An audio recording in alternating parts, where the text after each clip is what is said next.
Coffee and Learn, and Koen is a very busy guy, and he has 45 minutes sharp for us. He has a meeting 9:50 a.m. Boston time after. So what we're going to be doing is I'm just going to be reminding, the rules. When I say the rules, since some of you are quite well known, are quite familiar with that. Koen, can you I'm move still up? here. Okay, can you move to the next slide? As I said, I'm very happy to introduce Koen. When I say that, Koen has been a leading academic for many years, received his PhD from UCLA, from someone that I know as well, Dominic Hansen. Koen has something in common with most of us. He's European, he's Belgian, but obviously has been living abroad for many years. He's actually a distinguished professor at University of Northeastern University in Boston. He's also the president-elect of the AMA on the academic seat. He's the vice president of the Informed Marketing Science practice, and he's been receiving many awards, both from the practitioner world and the academic world, for all the work he's been doing on modeling markets and modeling marketing effectiveness. So, in a nutshell, Koen is a very well-known guy in his expertise, and I'm very happy and proud that he's willing to spend time with us. So, with that said, the floor is yours, Koen. You have 15 minutes, and then we'll have for sure pretty intense question to ask. And again, thank you. The stage is yours. Merci beaucoup, Laurent. Thanks for having me, and also for raising expectations. Just as a kind of quick overview of the companies beyond my academic career that I've talked to, and that has really been the whole range from smaller companies to very big companies in France, also in Europe, in Asia, and in North America. So starting with fast-moving consumer goods to more durable good manufacturers, and then lately the more of the big tech companies. The case studies of that are summarized in my book. It's not the size of the data, it's how you use it. And so that was indeed written about 7 years ago when this whole big data hype was coming up. And in my experience, a lot of companies don't get much insight about the small data they already had. So the book is really kind of helping a company of any size, wherever you are, to make the best use of the data you have before you take on a lot more data and you have to digest it.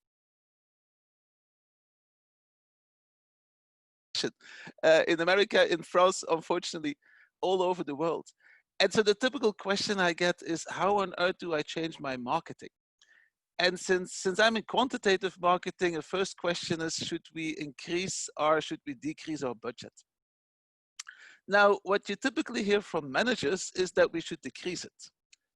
Cut your ad spending. You probably hear that in your companies. Cut new product launches. This is not the best time for your baby that you have, researched for so long to launch now, because it won't get a good reception. Movies and theaters are a great example. A lot of them have been postponed. And then, in a more of a panic mode, and this is my caricature of panicking managers, of course, increasing price reduction seems like a good idea to still get your sales quota. However, when you look at academic research, it's exactly the opposite. So if you read any academic article about what to do in a recession, it's you should increase your budget or at least maintain it. And so some of the reasons there is that if your competitors cut their budget, just maintaining it will increase your share of voice. So for the same money, you will get a lot more attention because you stand out. There's less clutter of your competitors. Number two, there's beautiful anecdotes and systematic research that shows that the recession is the perfect time to challenge the market leader. So if you look at history about recessions, that's typically the time that consumers are still, they're willing to learn and they're willing to try new brands. Specifically now in COVID-19, you have the fact that a lot of the leading brands are out of stock. So if you want to buy Clorox, good luck. So this is the time that consumers are trying new brands. And so from Colgate to Crest to, for instance, P&G's Swifferjet was launched during the 2001 recession. According to academic articles, this is the time for you as a challenger brand to step up and become the leader when you get out of the recession. And then finally, academics also say, maintain your price discipline. be very careful with price reductions. Your margins are squeezed and you want to survive as a company. So try to find great ways to keep your price premium up. So who is right? Managers or academics? Of course, the answer, as you know, is they're both wrong. And so one of the for the last 20 years is that it really depends on your situation. There's no one size fits all in terms of what you should do in a recession. And the three main questions that I always ask companies is, realistically, how much will your sales be affected by the recession? Number two, how much will your margin be affected? So to what extent do you think it's feasible to keep your margins versus not? And number three, and that's typically the toughest one, think about how your marketing effectiveness will change. And so some key reasons that it would change is how will your competitors adjust their marketing? And just looking at past recessions and what you know about your competitors as human beings, our public statements will tell you a lot about that. And then the very company question is, what is the appeal of your brand's offer to consumers in these times? And how can you increase it? And so we will see that things like product innovation and doing smart things with your price can actually help you a lot in recession. My major case study is that in 2008, I joined a new university. It was a startup university in a different part of the world. And so it was run by the second richest man in that part of the world. So when the 2009, what we call the Great Recession, right, in the better times, came to that part of the world, he said to me, Koen Pauwels, you're my highest paid marketing professor. Tell me what I should do. I have about 6 different brands in 6 countries. They're very different. They go all the way from apparel brands, clothes to banks. And I want you to tell me what to do. And so by reasoning through some of these questions that you see there, we were able to consult and to basically, at the end of the recession, he became the richest man because he lost less than the guy who was the richest man before that. So what are some of these questions to ask? Well, I first told him, I know the optimal budget for a marketing action. So this has been researched a lot. So if you start just mathematically from profit maximizing your company, and there's wonderful, very readable research I can show you on that one, you should spend for any marketing action your gross margin times your percentage sales increase for a 1% marketing budget increase. So the golden rule of how much you should spend at any time is your unit margin, how much euros you make per product you sell or service, your expected sales, and then that elasticity. Now, you may throw up your hands here and say, yeah, but I just don't know what my marketing elasticity is. And that was exactly his reaction too. And so typically, I'm a quantitative person. I say, give me your data and I will estimate it for you. But he had no data to give me. And so then I say, well, that's no problem. Let's just think through how these things would change in the coming recession. So we don't have to know what your elasticity or even your unit margin is. Let's just think through how each of these 3 elements in this mathematical formula would change with the recession. So we thought through this and we said, well, let's see. What happens with my unit margin? And he said, well, Koen, I can squeeze my suppliers a bit, but my customers will squeeze me even more for lower prices in this recession. And so typically my unit margin will decline, at best stay the same. And that's very typical for recessions. How about expected sales? They will decline. Some of you may be in a very fortunate position that your sales go up in the recession, right? Beer in the United States is the case now, toilet paper and hand sanitizer now.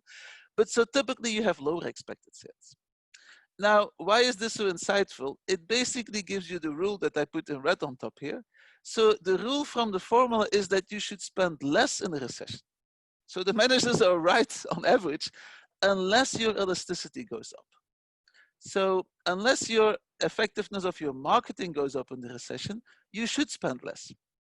Now, why on earth would you obtain a higher marketing effectiveness measured as this elasticity why on earth would your sales go up by a higher percentage for the same marketing spending in the recession? Well, there's several reasons that may or may not apply to your situation. Number one, as was said before, there may just be less clutters. Your competitors cut back.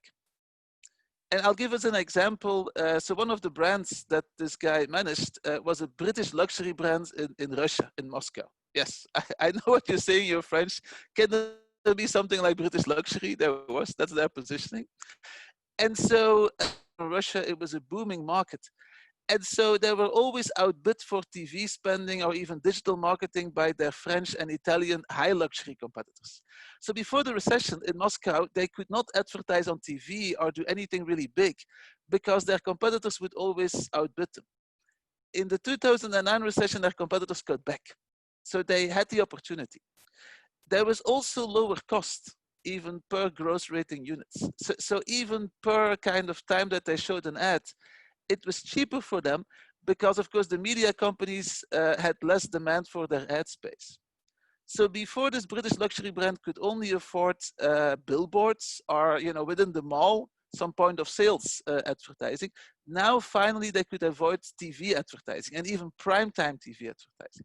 So I said, hey, for this brand, this is absolutely perfect. Third reason, your value offer can be particularly appealing in the recession. So in their case, they were so-called British luxury, but they were really kind of mainstream.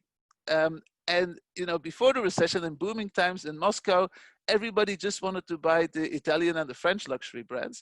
Now the fact that they had the more mainstream and slightly more affordable offer was much more appealing in recession times. So for this particular brand in this particular market, we increased the marketing budget a lot. For other brands, we dramatically cut the budget, even way more than competitors.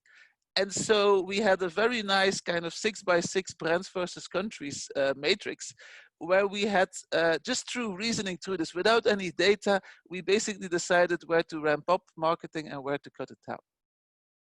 So one of the questions you may have is, well, this is fantastic that I have a particular appeal, but can I increase it?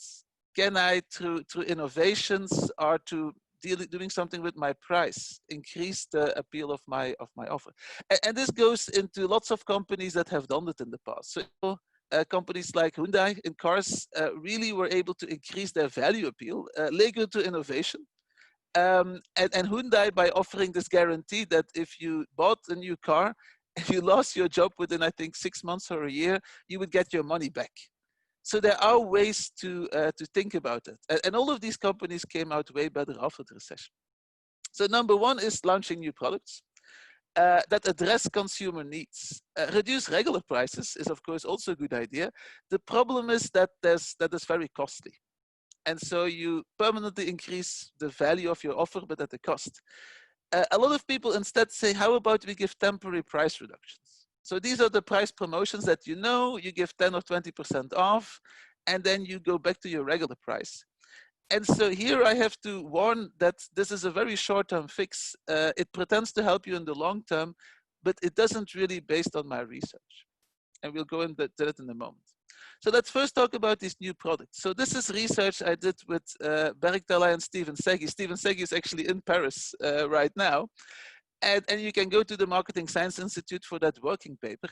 So we looked at whether or not you should launch in recessions or not. And we had this wonderful data, the US car market from literally 1945, so the end of the Second World War till now. And then we also looked at fast-moving consumer goods in the United Kingdom in the early 21st century, this century. And we actually found that products launched in recessions have higher long-term survival chances and give you higher profits. There is some issues in the short term, as you may well know. Some products don't make it because they're kind of dead on arrival.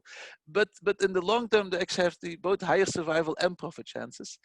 And when we look deeper, it's both because there's less competition. Your competitors have cut back, and consumers are actually happy to get something new and better.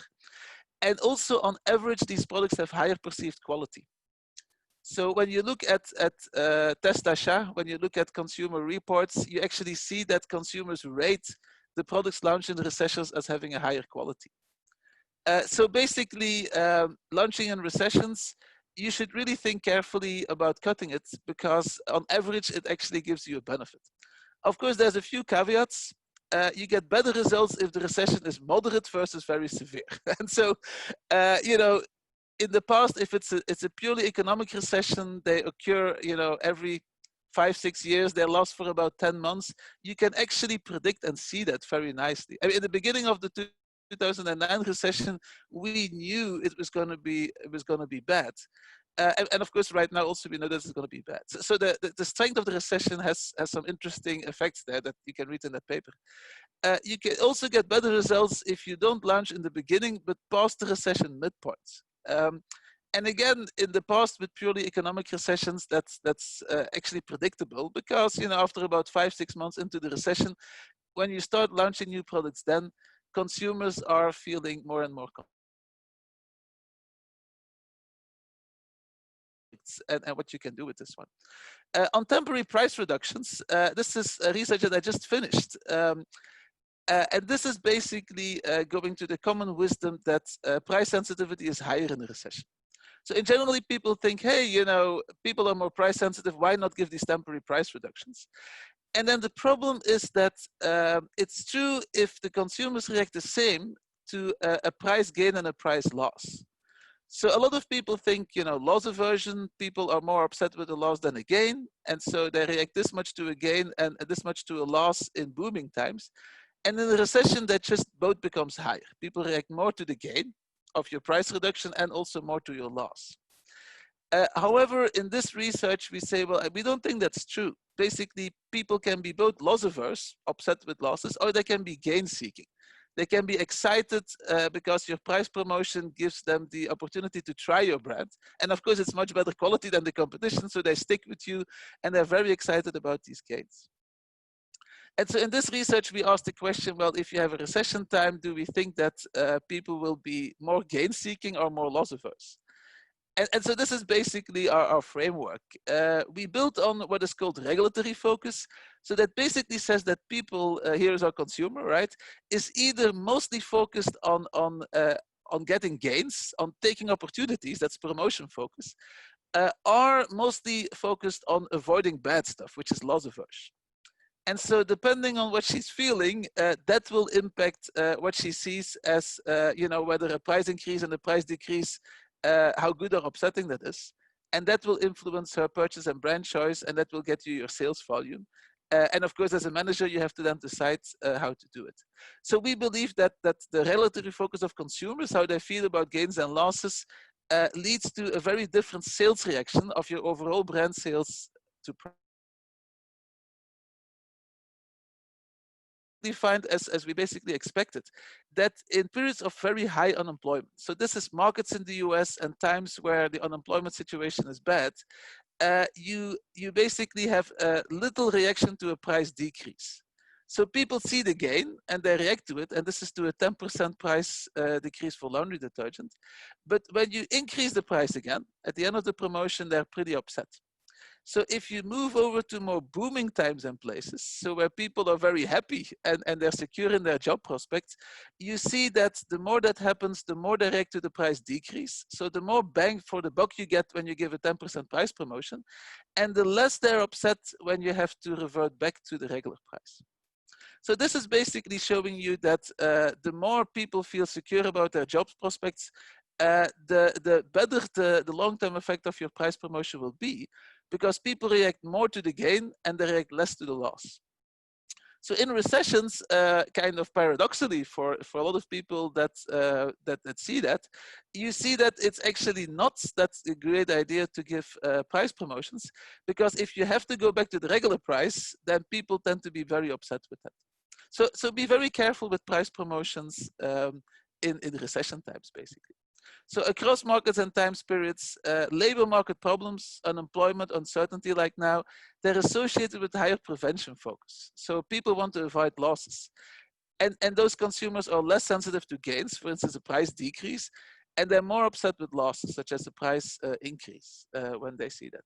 In contrast, if people have a promotion focus, people also call it the growth mindset. You have all these books about growth mindset. then you will see that they're more sensitive to gains. So they're more likely to use your price promotion to try out your product, to explore new stuff. And so that's what it allows them to do. And they're less upset when you increase your price back to the regular levels. So temporary price reductions actually increase overall sales more in promotion-focused conditions in boom times than in recession times. Okay, finally, I promised to say something about advertising, and this is also the only slide with data from the current COVID-19 recession. So know what to spend money on, how should you spend it? So which kind of ads? And we have seen a lot of ads that basically are all the same, that all start with, in these trying times, we're there for you. And consumers get really annoyed and tired of that. You still need to differentiate from the competition. So it's absolutely essential that your ads show your brand positioning, and of course you should show what you can do for people in these trying times. But it shouldn't sound the same as everybody else. Action before words.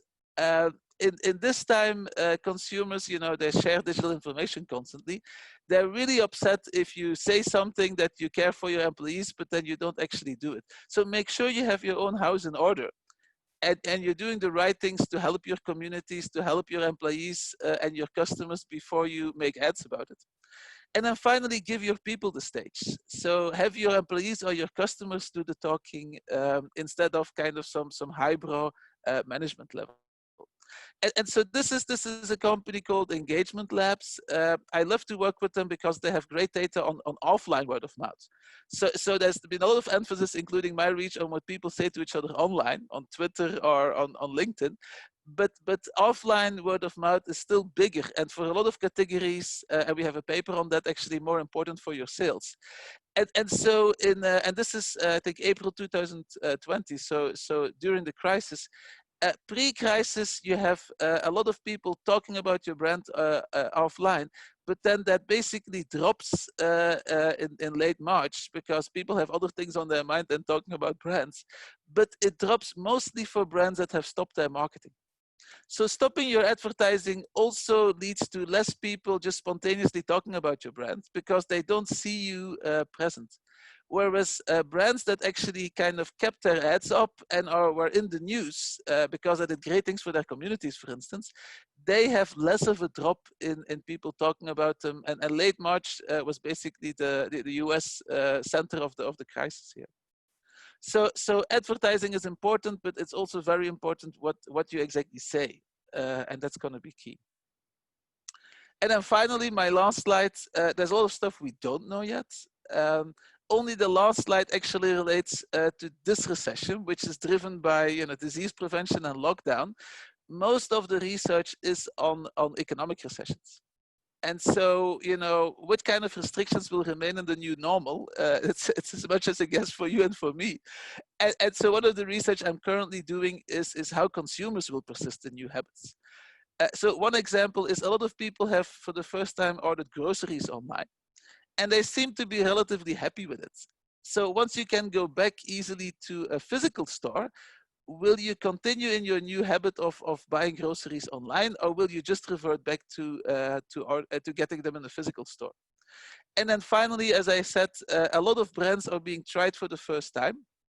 I had a colleague, Sean, yesterday, so a marketing colleague in my Boston University, and he was basically out of polo shirts, and he went to all of his typical retailers that he loves to go to, physical stores. He went to their online stores, and he said, well, at least some of them must have a discount because apparel sales are down. None of them had good offers. So he went to Amazon Basics, and he's like, I would have never considered Amazon Basics for polo shirts, but the price was just fantastic. So I'm like, let's give them a try. And I love their delivery.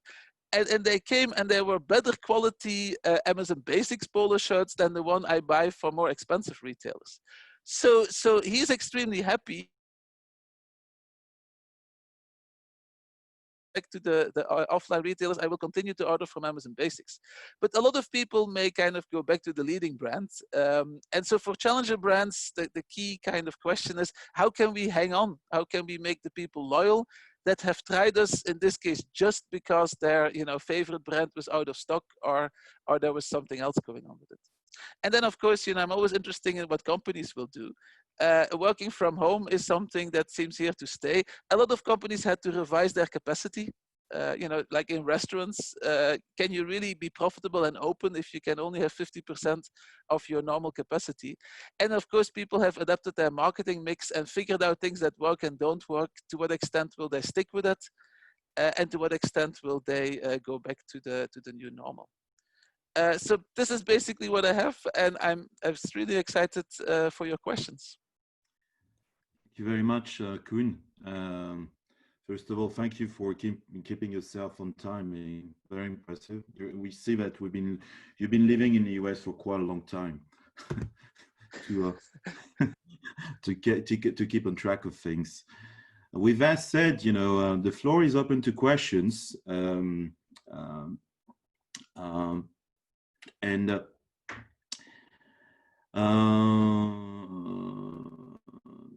I think, there is one question that you may access, Koen, that is on the right-hand side. It's to sentiment analysis. You're very welcome to unmute yourself, obviously, and ask your question. And we didn't plan on that with Koen, but Koen understands French. So you may even ask your question in French. Koen may try to answer back in French, or it will do so in English, but Koen en comprend le français, bien sûr. Donc, je vous invite à poser la question en français, assuming that most of you are French, which I believe it is. So, Julien, ask a question to Koen. You've seen the question, Koen, so feel free to answer, and we'll build up on the next set of questions as they come available. I'm sorry, I still can't see the chat for some reason, so I haven't been able to see the question. Can you pose it? Yeah.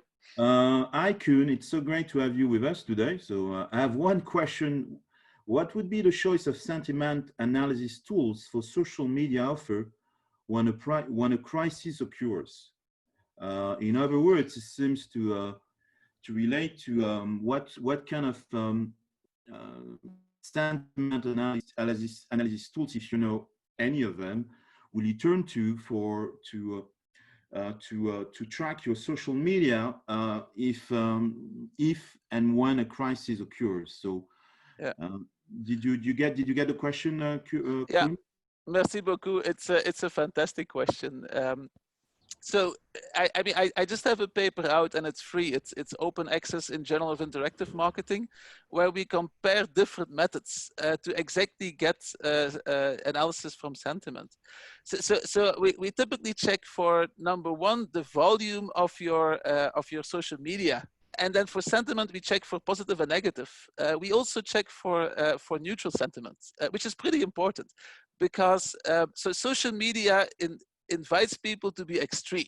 So they typically only write a tweet about you if they're either extremely happy or extremely upset with you. But on other social media platforms, Instagram, Facebook, LinkedIn, there's a lot of mixed or nuanced one. Or people just say, hey, I went and I bought your brand on promotion, without any real value judgment. And so we show that it's important to look at positive and negative, but also at the so-called neutral sentiment. And then within that, to look for the topic that people talk about. And so one of the key things about promotional research, which I did for my dissertation, is that whether people return to you and pay full price after trying you out on promotion, it depends to what to attribute their buying to.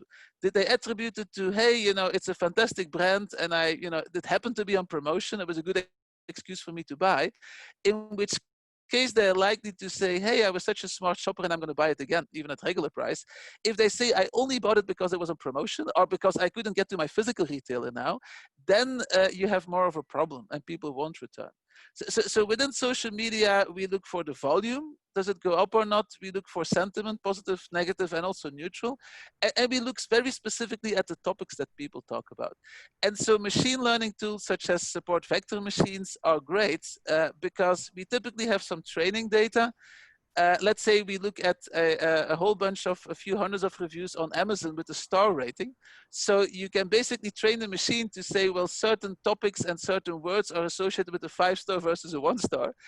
And then the machine can very easily then take in millions of other comments and organize these for you. So I use a lot of machine learning to basically look at the sentiment and specifically at the topic. What do people talk about when they talk about your price promotion? Thank you, Koen, for your answer. It was Julia Craig who asked it. Thank you, Koen. Thank you, Julien, for stepping up. And as a matter of reference, we had the chance to have a specific, it's available on the YouTube channel. There was a specific presentation given on sentiment analysis using Twitter data. So you may, referring to AI and to indeed natural language processing that was given. So we'll welcome you to look at that as well. But thank you, Koen. There is another question that came up. And again, thanking you for the inspiring presentation. And it's a question from user. I'm sure you can step again into the process. Back to basic, the question is, the great lesson for the crisis, how will the brands manage their portfolio? So the question relates to what should any people in charge of brands, what should be their potential priorities to actually face the crisis and actually get out of it? And thank you, Maria, for the question. So user is Maria Mercantiguera. Yeah. Merci beaucoup, Maria. This is a key question. The simple answer is you have to manage the short term and the long term. So you have to survive right now, obviously. And so a lot of also what I did in the companies that I advised is to really scramble and try to make sense of what do we have to do right now to make sure that we can get our products to the customers, that our suppliers are fine, our employees are fine, and also how do we kind of not abandon our customers. We don't really know yet, which advertiser is considered in bad taste, which advertising is needed. So test is absolutely essential in the short run, I would say. You have to test new things, new messages and so forth. And you have to survive in the short run. At the same time, of course, we want to continue to position our brand for the long run. We want to make sure that what we do is also going to make us stronger when we get out of the immediate crisis. And so that is really kind of the big challenge. That's why we've paid the big bucks, right? I mean, if we just had to optimize for the short term, it's relatively easy. Relatively. If we just had to optimize for the long term, it's relatively easy too, right? These are the ad agencies that tell you, oh, nothing happens to your sales for years, but don't worry, trust us, your sales will increase 5 years from now.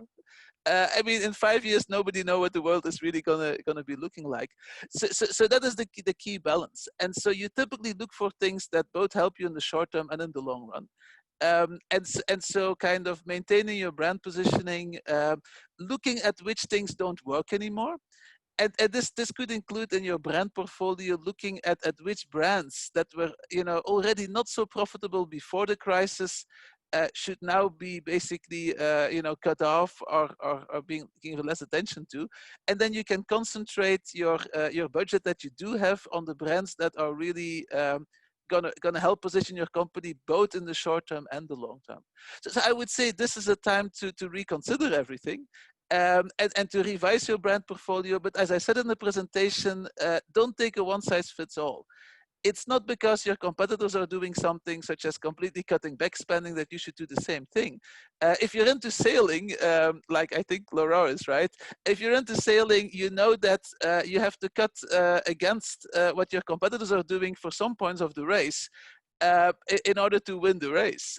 You have to do something else sometimes. And this could be the time that it's very appropriate and going to be very worthwhile for you to do that. Thank you, Koen.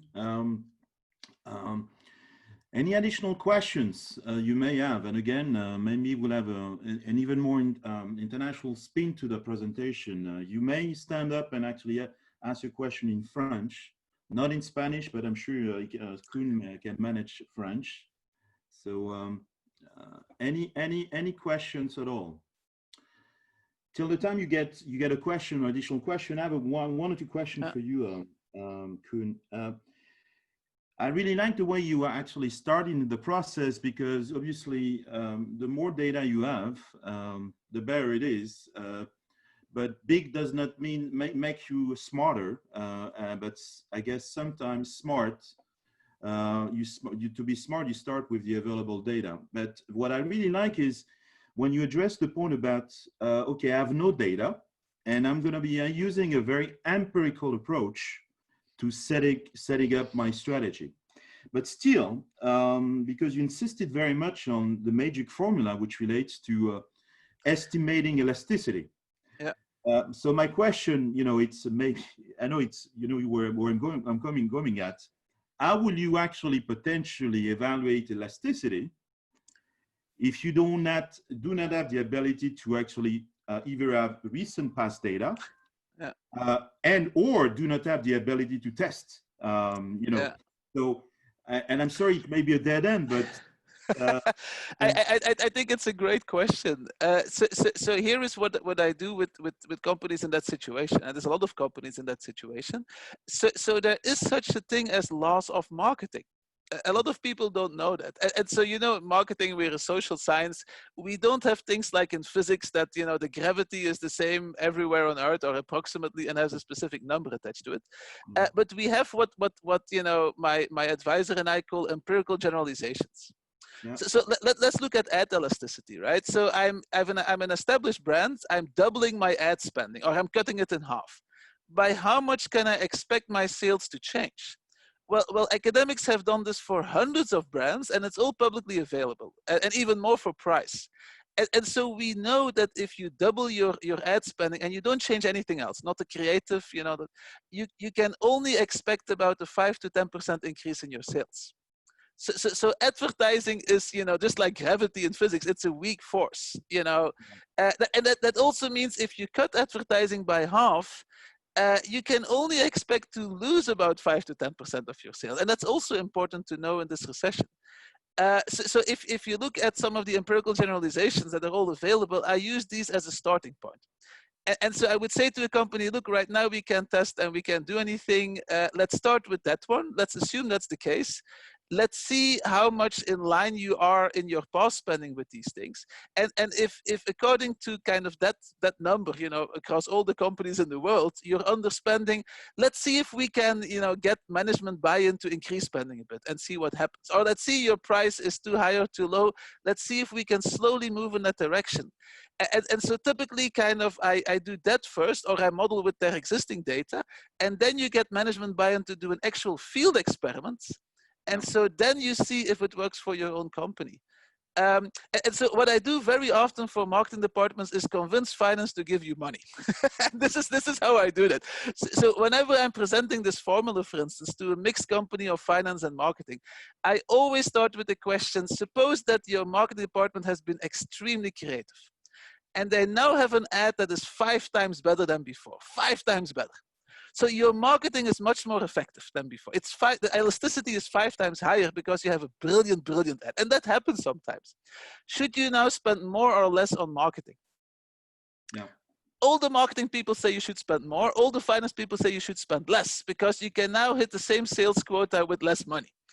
And then I go to the formula, which is driven by profit maximization, and I show mathematically to the finance people.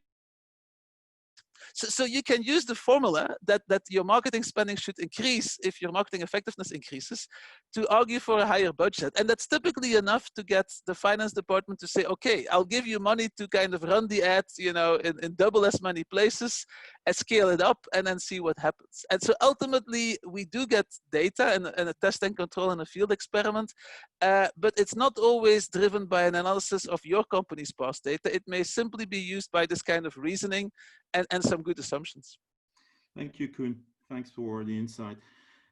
Any question from the audience? We are about probably 5 minutes to go still. So if you have any additional question, please feel to do so, or I may fill it with one additional question before we close up. Okay. So no additional question. So I have one point about demand elasticity. Back to we had a talk about last week actually about price sensitivity, your price potential weapon to act. And obviously, you know, that was not the topic of your presentation, but I think what I very much like is people, I will say, you know, cautious in their ability to spend money in the coming days. And I think that's probably one of the main outcome that I'll take from today beyond elasticity, because there was a recent stat that I just read, at least on the French market. So the unemployment rate for the month of April is 25%. So that means that there was an increase of 25% additional people looking for that lost their job, basically. So could you potentially elaborate more on that? You know, if, for example, if you take the 3 or 4 bullet points, maybe to close up and say, if I had to order them and say, in the coming days, those should be without any scientifics or even not using the solver on Excel, not any of that, what would be your bullet points of recommendation?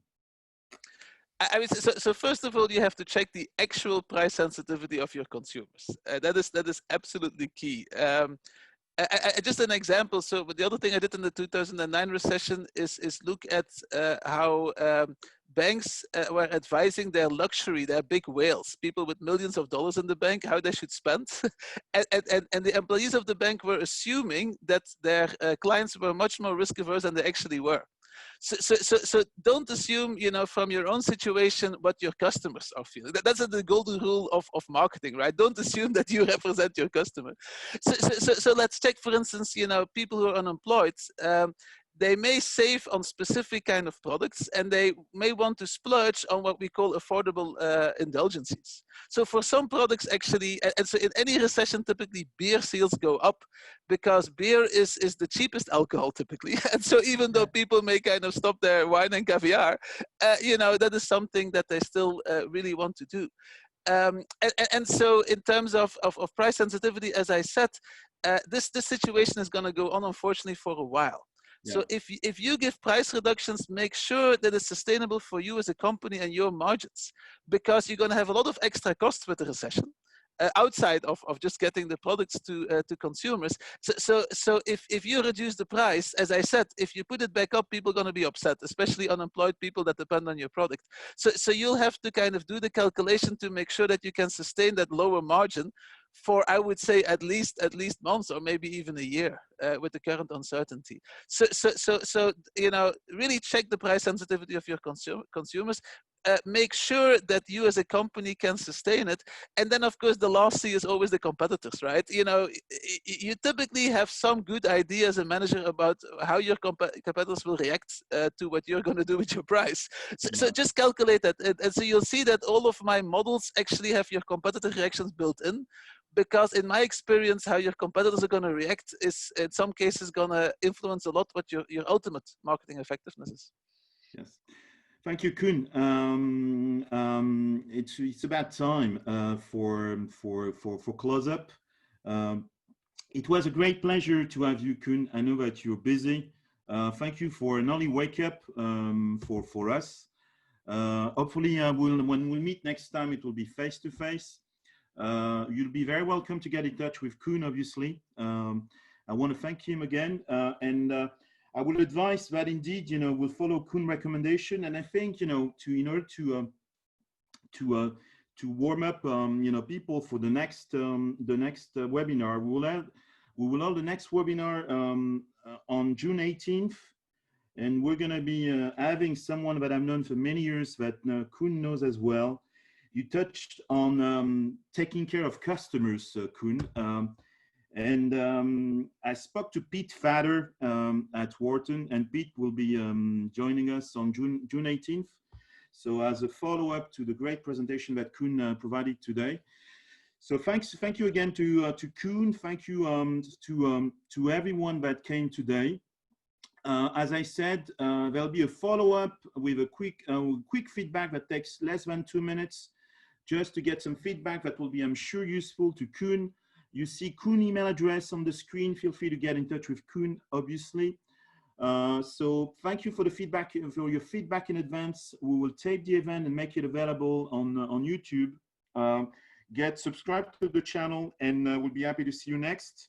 And we're going to be running probably webinars only once a month in the coming months, for the obvious reasons that you know, it's sunny outside, other people have things to do, and but again, Koen will follow up, and again, thank you for making the time and for being so open to give about an hour of your time plus the preparation. People should remember that and be more willing to give time to others, specifically in a time where we all need each other help to actually get going. Thank you very much, Koen. And thank you. Rien. Merci beaucoup et à bientôt. À bientôt, Koen. Merci, je te remercie. À bientôt. I'll call you back. Merci. À bientôt, tout le monde. Merci pour votre présence et n'hésitez pas à réagir sur le feedback qui va vous être envoyé d'ici 20 minutes. Et je ferai passer les informations. I will send the information back to Koen as well. Merci.